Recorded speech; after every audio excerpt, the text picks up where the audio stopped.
Hello, everyone. I'm Joanna Daninas. Thanks for watching. This podcast is slightly different than the usual. The focus is on how people and their actions are the driving force behind humanity and our world.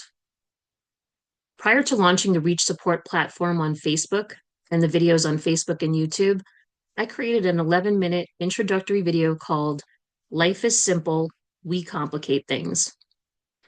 The incredible thing about the video is if we all followed it to the letter, world peace would be achievable. There would not be a great dependence on laws, rules, and regulations. Life would be fair and balanced for all of us. Seems impossible, but it's actually achievable if we harnessed our individual empowerment without fear and insecurity, following the golden rule, and being truthful and honest with ourselves and others. Almost every week, I create a podcast which elaborates on the principles introduced in the 11-minute introductory video.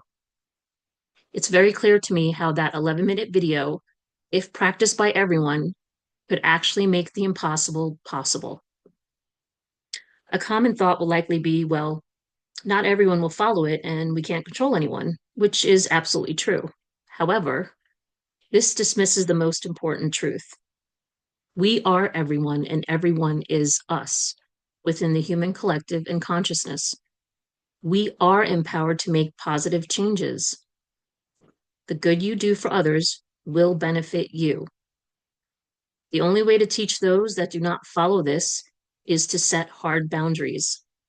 Eventually, those people will get the message and will have no choice but to follow in their own volition.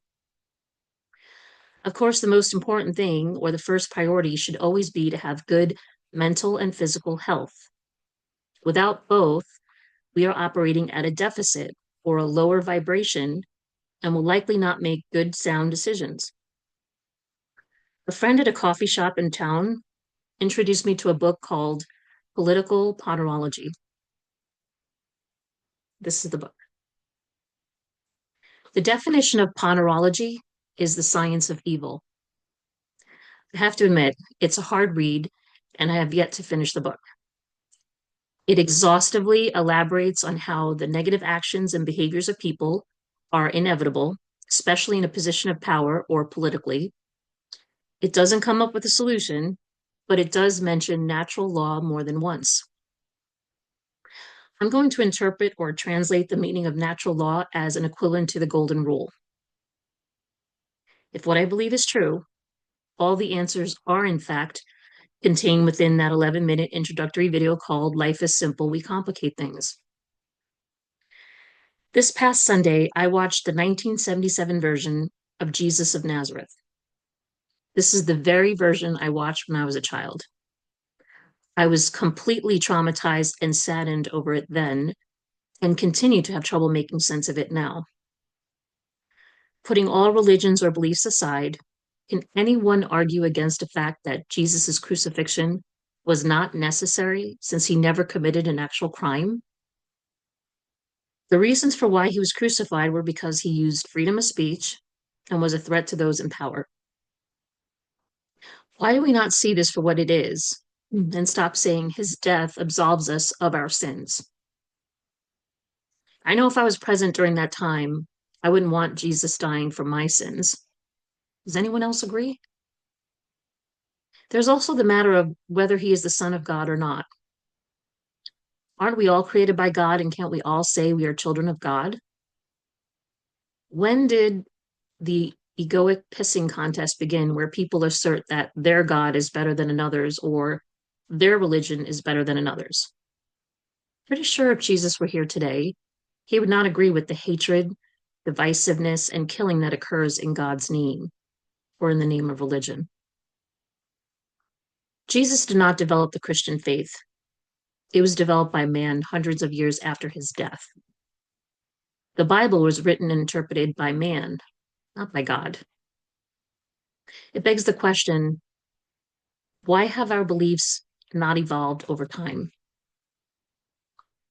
This past Sunday, I also watched 60 Minutes. One of the topics was about a United States doctor who volunteers his time in Gaza to help people, including children, recover from the bombings or acts of war, with not enough funding to provide anesthesia and supplies needed to help prevent them from dying. This was heartbreaking to see and hear. We need to stop taking sides or trying to determine who started it or who is right or wrong in our human brains. We're judging actions here, not people. I was brought to tears when I heard accounts of intelligent children permanently disfigured, speaking about the bombings and the loss of their loved ones and homes. Ironically, being cared for at times by hospitals of their opponent, as if the rule is, I've harmed you, so now it's only right that I fix you. Does anyone else see the lunacy in all of this?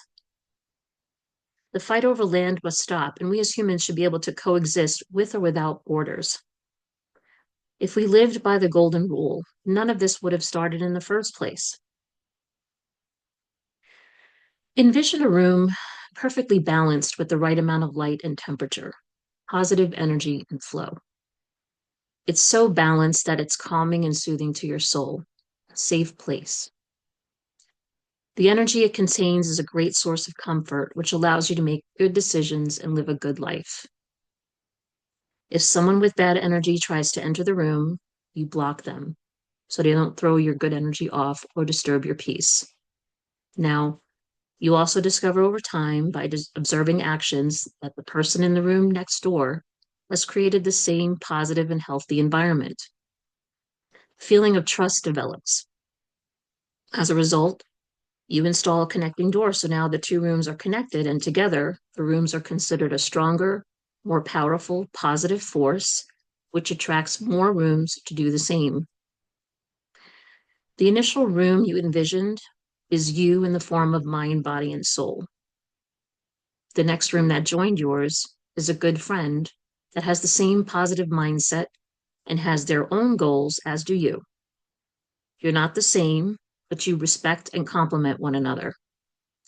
Together, you've built a safe house, later, a safe community, and then later, a safe and peaceful world. Peace is achievable for those who commit to it, and it's not impossible.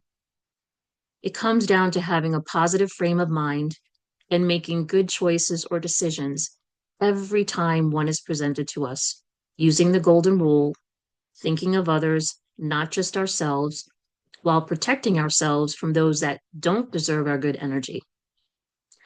We as humans are empowered to make good choices and do the right thing.